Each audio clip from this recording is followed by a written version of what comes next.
the offense was probably pretty decent, or at least particularly from second quarter on. But I think the first half, we can't give up 66%, 63 points, and it was just too easy. And hopefully the second half, it felt like we made it a lot more difficult on them, made entries more difficult and all that. And I think it was reflective. And so we've got to figure out a way to do that from the beginning of the game to the end of the game. But credit to our guys for changing it and turning it. Carmelo Anthony had 18 points, but 9 in the first quarter, when it looked like he was taking advantage of his height and size advantage. Did you do anything different from that point on to get help? No, I would say I think we tried to make his catches more difficult, tried to make him catch it further away from the basket where maybe his height or his size wasn't, as impactful.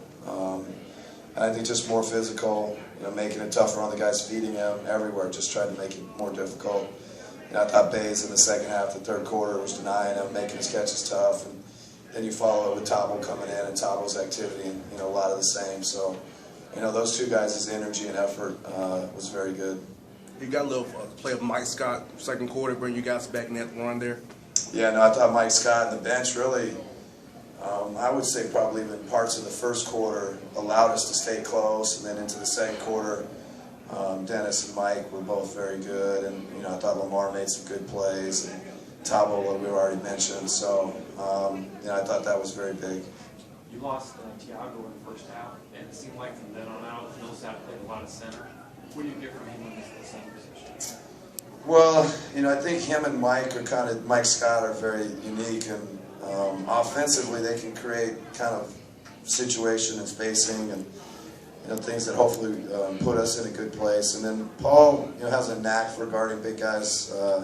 There's a couple times he got caught tonight, but he's so good with his hands and anticipation, and I think he's strong. I'll just say Paul is a very strong man, and so for short stretches, we feel like defensively we can hold our own, and offensively, hopefully, we create some difficult scenarios. Now you mentioned Lamar. Looked like he had some good game playmaking-wise, even made some shots. Then after struggling a little bit recently, what did you see from Lamar specifically?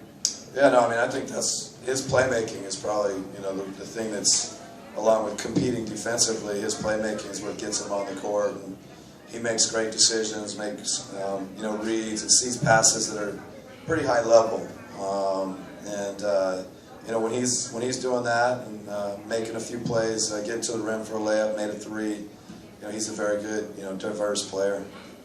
Any other update on Tiago? No, I don't know anything more.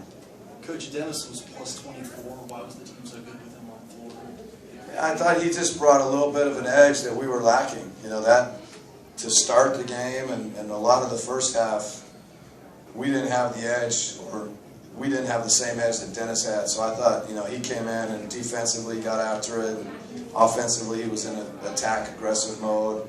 I just thought he hit him in the first half and Mike Scott in the first half were really big for us.